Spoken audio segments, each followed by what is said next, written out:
দর্শক বন্ধুরা, coconut sugar কিভাবে তৈরি করা হয় দেখুন। প্রথম ধাপে নারিকেল গাছ থেকে রস সংগ্রহ করা হয় এবং একটি পাত্র সংযুক্ত করা হয় যেখানে রস জমা হয়, আর এই রসকে টডি বলা হয়ে থাকে। গাছ থেকে সংগ্রহ করা রস মাটিতে নামিয়ে আনা হয়, এরপর রসকে ছাকানো হয় যাতে কোনো ময়লা না থাকে। ছাকা রস একটি বড় পাত্রে ঢেলে চুলায় জাল দেওয়া হয়। এটি আস্তে আস্তে গাঢ় হতে শুরু করে এবং জমাট বাঁধতে থাকে। যখন রস ভালোভাবে গাঢ় ও ঘন হয়ে যায় তখন এটিকে ঠান্ডা করা হয়, আর এই সময়ে এটি শক্ত আকার ধারণ করে। কোকোনাট সুগার ঠান্ডা হয়ে শক্ত হলে এটিকে নির্দিষ্ট আকারে কেটে প্যাকেটজাত করা হয় এবং বাজারে বিক্রির জন্য প্রস্তুত করা হয়। এতে আয়রন, জিঙ্ক, ক্যালসিয়াম এবং পটাশিয়ামের মতো পুষ্টি উপাদান রয়েছে।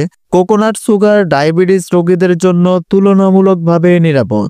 ভিডিওটি যদি ভালো লেগে থাকে তাহলে একটি লাইক, সাবস্ক্রাইব করে পাশে থাকুন। ধন্যবাদ।